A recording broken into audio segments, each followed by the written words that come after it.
सदाशिवसमारम्भां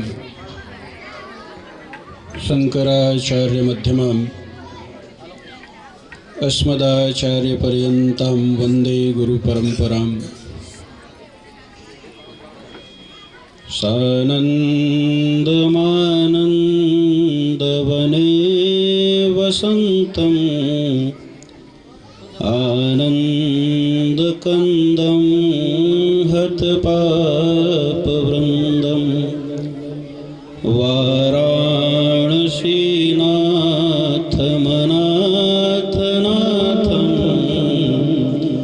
श्रीविश्वनाथं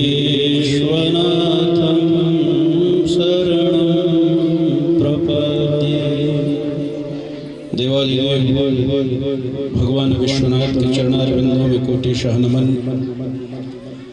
नमन भगवती जाह्नवी को, नमन कोटेश्वर महादेव पंच सरोवर सप्त सरोवर में विद्यमान नारायण सरोवर को मेरा कोटिशः नमन।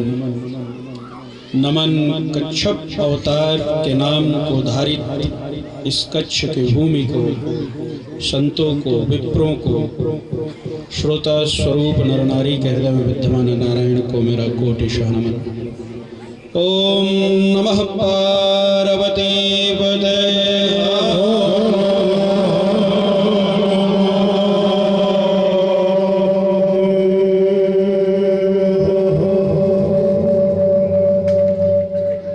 असंख्य जन्मों के पुण्य से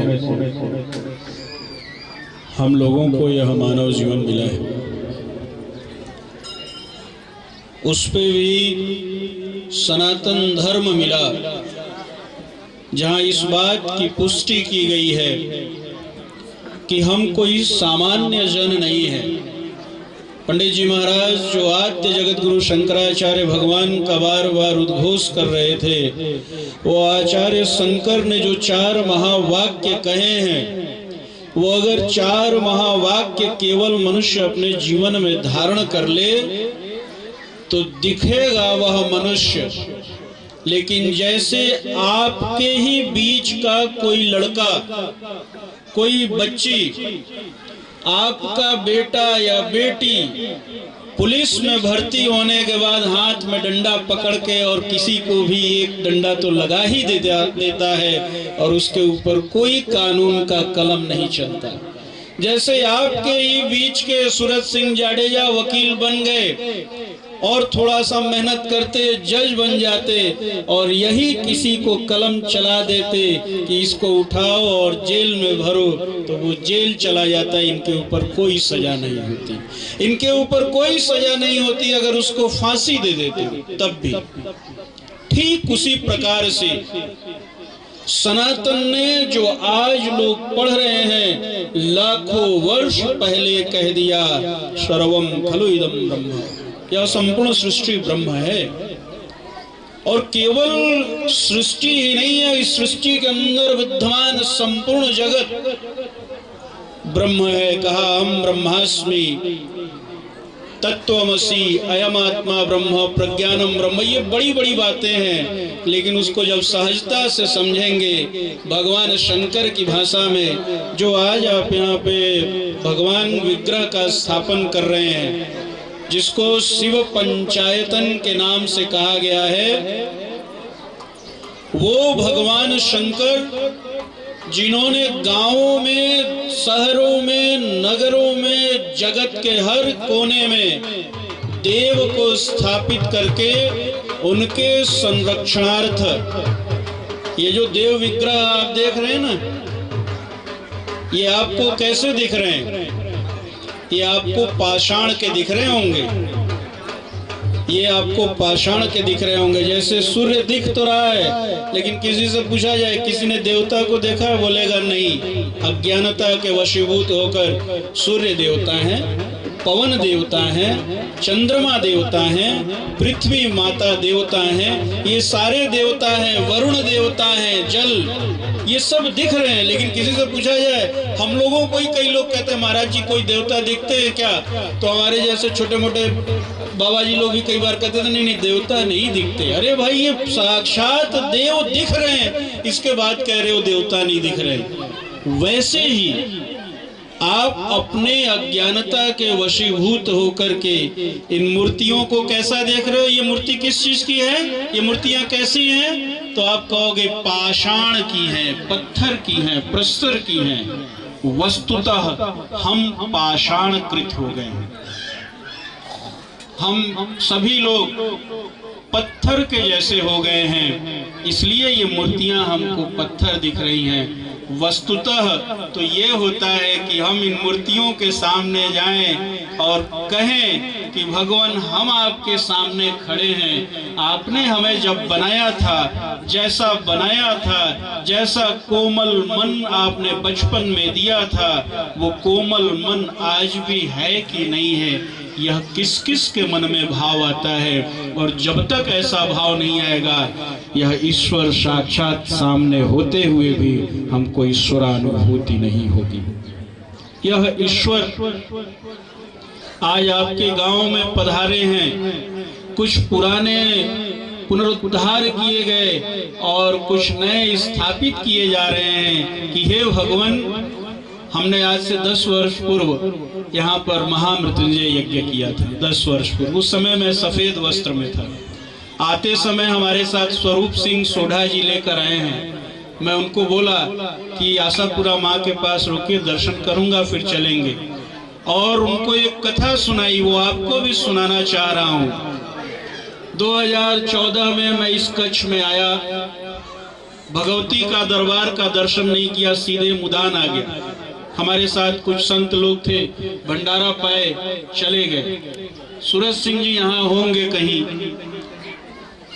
मैं 2014 में मेरा एक शल्य चिकित्सा हुआ। साधु हूँ, उस समय सफेद कपड़े में था। तो हमने कहा पूरी दुनिया अपनी है, इसमें कौन पराया और अपना। तमने बद्दा जोड़े हूँ गुजराती ना बोली ना प्रवचन करी રહ્યા છું कि मारो गुजराती थोड़ो एकदम सुपर क्लास न हશે तो તમને ખબર ન પડે હો, તમને કચ્છી ખબર પડે, ગુજરાતી ન પડે તો એ પ્રમાણે હું ગુજરાતી ના બોલી રહ્યા, હિન્દીમાં તમને સમજાવી રહ્યા છું, પણ હું માણસ ગુજરાતી છું। तो मुझे ध्यान है कि वो जो शल्य चिकित्सा, मतलब अंग्रेजी में उसको ऑपरेशन बोलते हैं, वो हो गया। चिकित्सक के पास मेरे अलावा कोई था नहीं, और उनसे मैंने कह दिया था मुझे कुछ हो जाएगा तो कोई पूछने वाला नहीं है, और दवा रिएक्शन कर गई। और उसके बाद अब अंतिम समय ही चल रहा था। सूरज सिंह जी आए, बोले बापू अब यहाँ से हम लोग आपको ले चलते हैं। इनके साथ कोई पटेल भी थे, ये पीछे गांव छोड़कर आया, सियोत, कौशल भाई पटेल। ये दोनों लोगों ने दूसरे चिकित्सालय में मुझे शिफ्ट किया। वहां भी कोई सुनवाई नहीं हुई। रात को जब 8 बज गए, न्यूरो की मुझे प्रॉब्लम हो गई थी, शायद अंतिम सांसें चल रही हूँ। मैंने भी जो मेरे हाथ में घड़ी और सोने की चेन थी, सूरज सिंह जी मेरे उस समय वारिस थे, तो मैंने कहा सूरज सिंह ये आपको दिया, बाद में ले लिया, उनसे कई गुना ज्यादा लिया हूँ, वो भी लिया। हमने कहा ये रखो, मर जाऊं तो कहीं जला उला देना, मैं ब्राह्मण आदमी हूँ, अभी ब्रह्मचारी सफेद वस्त्र में हूँ, जला देना मुझे कहीं। लेकिन जब दर्द असहनीय हो गया तो मुझे ध्यान आया कि मैंने माता रानी का, जो आपके यहाँ आशापुरा माँ है, उनके शिखर का दर्शन किया था, उनका प्रत्यक्ष दर्शन नहीं किया था। पता नहीं क्यों मेरे मन में भाव आया, और हमने कहा कि भगवती ये सच है, ये झूठ नहीं है, कोई कथा नहीं सुना रहा हूँ, आप बीती बता रहा हूँ, और आपके गांव का बच्चा इस बात का साक्षी था। शायद मैं बोला होऊंगा तो उसने सुना भी होगा। मैंने कहा भगवती मैं तत्क्षण स्वस्थ होते आपके दरबार में हाजिरी लगाऊंगा, और सेकेंडों नहीं लगे होंगे मैं सो गया। और सुबह उठते ही मैंने कहा कि अब मेरा डिस्चार्ज स्लिप बनाओ, मुझे कच्छ जाना है, कच्छ जाना।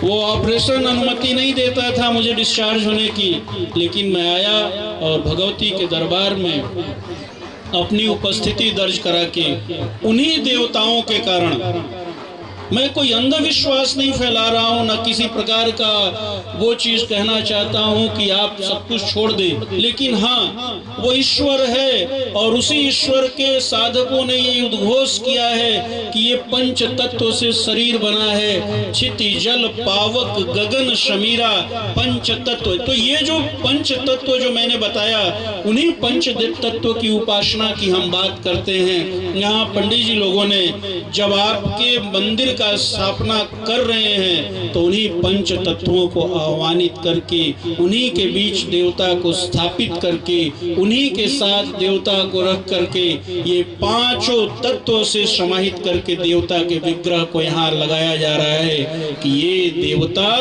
अब इस गांव का संरक्षण करें, इस गांव का संवर्धन करें और बढ़ रहे विकास के इस तूफान और आंधी में भी ये गांव के लोग सनातन धर्मावलंबी रह करके, धर्म को मान करके। मैं एक बार विदेश की धरती पर जब प्रवचन कर रहा था तो अमेरिका के आदमी ने कहा कि हम सुपर टेक्नोलॉजी वाले हैं। लंदन ने कुछ कहा, वियतनाम ने कहा कि हम 170 देशों को निर्यात करते हैं। मेरी बारी आई, हमने कहा कि अब हम क्या बोलें। हमने कहा दुनिया के लोग नाना चीजें बनाते हैं, हम उस देश से आए हैं जिसका नाम भारत है। हम उस भारत के दार्शनिक लोग हैं जहां सामान नहीं बनता, भगवान बनाए जाते हैं, भगवान। और ये मैं केवल नहीं बोल रहा हूं, ये वेदों का उद्घोष है। मातृदेवो भवः, माता देवता है, पितृदेवो भवः, पिता देवता है, आचार्य देवो भवः, ये जो पंडित जी ब्राह्मण गुरु हैं वो देवता हैं। और ना मानो उसके आगे तक कहा अतिथि अतिथि देवता हैं। अर्थात यहाँ जितने लोग हैं, किस कोई अतिथि बन के आया है, कोई कहीं बन के अतिथि जाता होगा, यानी जगत में एक कण भी देवता से इतर नहीं है। और जैसे ही हमने यह बात कही, पूरी दुनिया ने नतमस्तक होकर के इस बात को स्वीकारा कि हाँ, भारत के पास ही वो दर्शन है जहाँ वो कह सकता है कि दुनिया कुछ भी बनाए लेकिन जीने का ढंग, देवत्व भारत ही दे सकता है, दूसरा कोई नहीं दे सकता है। और उसका आधार ब्राह्मण, गौ, यज्ञ, मंदिर यही है। आजकल बहुत से लोग ब्राह्मणों को गाली दे रहे हैं, क्षत्रियों को गाली दे रहे हैं, वैश्यों को गाली दे रहे हैं, आपस में शूद्र को भी गाली कोई कोई दे देता है, लेकिन यह गलत है। हमारे मनुस्मृति ने तो सभी को बराबर दृष्टि से देखा है। अच्छा बताओ, ये कहा जब वेद ने कह दिया मातृदेवो भव, तो वहां कौन से वर्ण के लोगों को नहीं कहा कि तुम जो है तुम्हारी माँ देवता नहीं है? सबकी माँ देवता है, सबके पिता देवता है। शूद्र चारों तो अतिथि बनते ही हैं किसी न किसी जगह पे, सभी देवता हैं। तो ये फिर बातें कौन गलत कहता है, उसको सोचना चाहिए। और उसको सोचने के लिए गाली देने की जरूरत नहीं है किसी को कि ब्राह्मणों ने बिगाड़ दिया, फला ने बिगाड़ दिया। नहीं नहीं नहीं, ये विदेशियों ने जो आपके ऊपर शासन किए वो आपको लड़ाने के लिए इस तरह की बातें बोले। धन्य है सनातन धर्म, जहां कुंभ आया तो किसी ने किसी की जाति नहीं पूछी, किसी ने किसी का वर्ण नहीं पूछा, किसी ने किसी का प्रदेश नहीं पूछा। हमारे यहाँ तो 29 जनवरी को जब एकदम भयंकर जाम लग गया चारों तरफ, हमने कहा गेट खोल दो, जितने लोग आ सकते हैं आने दो, और जो रोटी खिला सकते हो खिलाओ। हमने भी नहीं पूछा कि कौन कहाँ का है, किस जाति का है, किस वर्ण का है। पूरा कुंभ ऐसे ही अन्न क्षेत्र चलाता रहा।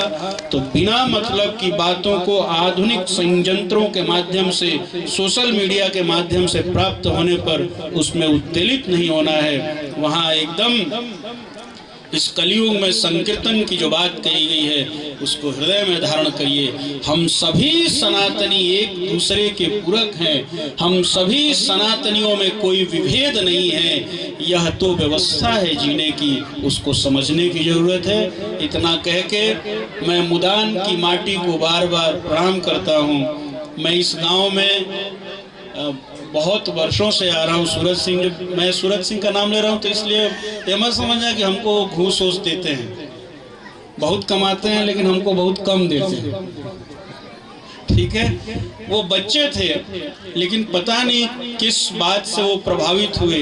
इनकी पूरी मित्र मंडली ने मिलकर के जब हिंदुओं को आतंकवादी कहा गया उस समय भी हमें सहयोग किया, जब पूरा देश मुंह मोड़ लिया था, पूरे देश ने मुंह मोड़ लिया, रोटी तक के लिए कोई नहीं पूछता था। उस समय ये लोग 18, 20, 22 साल के रहे होंगे ये बच्चे इस सरहद के, क्योंकि मैं 2008 में पूरन में यज्ञ किया था तो कुछ लोग मुझे आदर देते थे। उस समय के ये लोग हैं, इन लोगों ने मुझे आदर दिया, मेरे जीवन को बचाया। नहीं तो 2014 में ही मैं तो चला गया रहता, अगर ये नहीं पहुंचते तो कौन, डॉक्टर साहब को क्या लेना था, कौन बाबा। और वो बचा आज काशी के मूल गादी जिसको कहते हैं मुलाम मनाय पीठम, राजगुरु मठ शंकराचार्य भगवान की परंपरागत चली आ रही गादी पर बैठा हूँ, जो जीवन बचा के।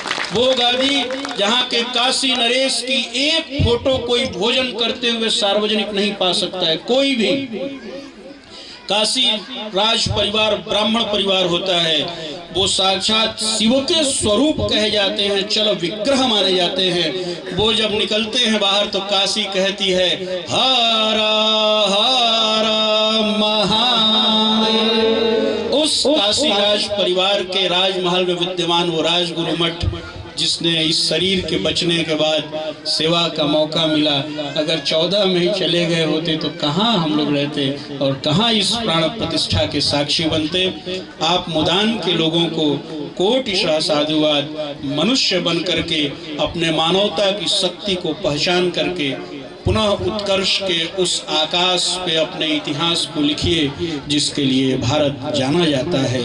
आप सरहद के लोग हैं, कोई सामान्य लोग नहीं हैं, कोई छोटे लोग नहीं हैं। आप वो हैं कि आप जागते हैं तो पूरा देश सोता है। भले ही इस बात को 10 लोग माने, लेकिन देश में अगर 10 लोग ही मानते हैं कि जब आप जगते हैं तो हम सोते हैं, तो आपकी तपस्या सार्थक होती है।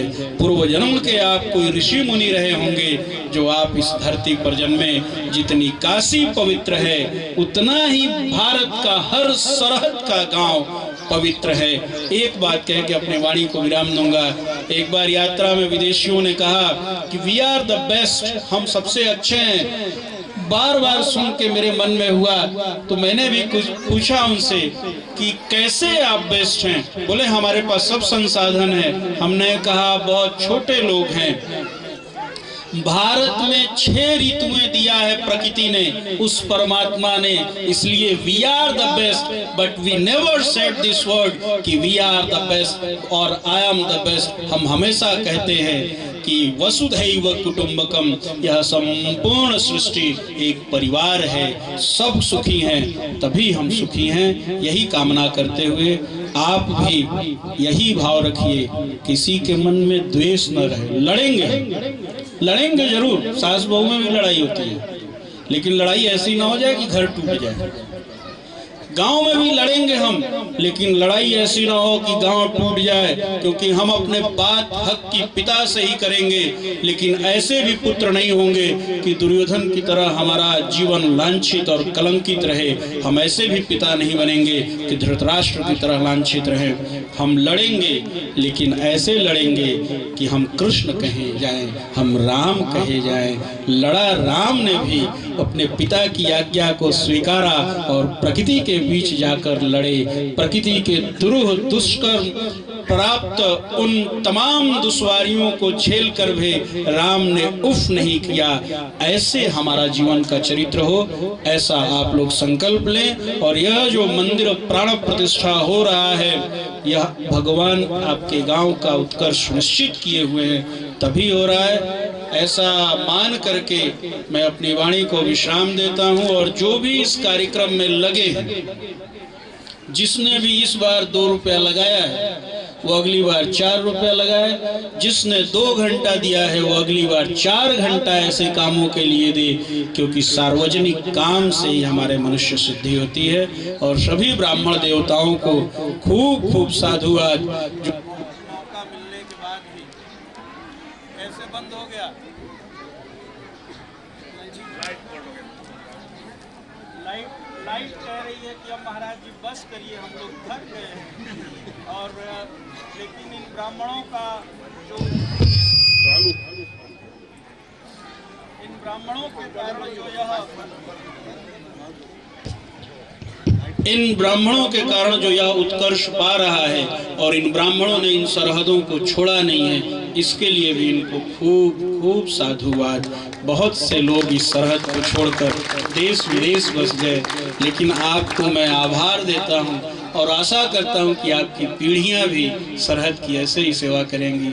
मैं पिछले 18 सालों से साल में 1 बार, 2 बार, 3 बार जब भी मौका मिलता है भाग के जरूर आता हूँ। अभी 19-20 तारीख में ही नारायण सरोवर था, फिर चला गया था बद्रीनाथ पट बंद कराने। 25 तारीख को बद्रीनाथ था, लेकिन सरहद ने बुलाया था, इस गांव ने बुलाया था। तो बद्रीनाथ में कहाँ -25 टेम्परेचर और यहाँ प्लस में है। हम आए क्योंकि यह मेरी भूमि है, मातृभूमि है, मारो मातृभूमि से। तो बद्धा ने खूब खूब आशीष। धर्म की अधर्म का प्राणियों में विश्व का कल्याण हो।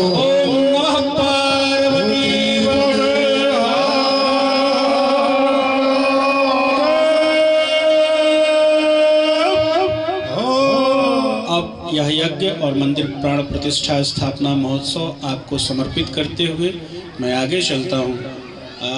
बिंदु सरोवर एक जगह है, जैसे नारायण सरोवर, गुजरात में 3 सरोवर, बिंदु सरोवर, नारायण सरोवर, पंपा सरोवर।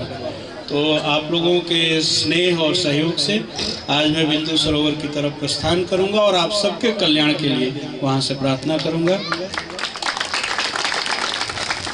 परम पूज्य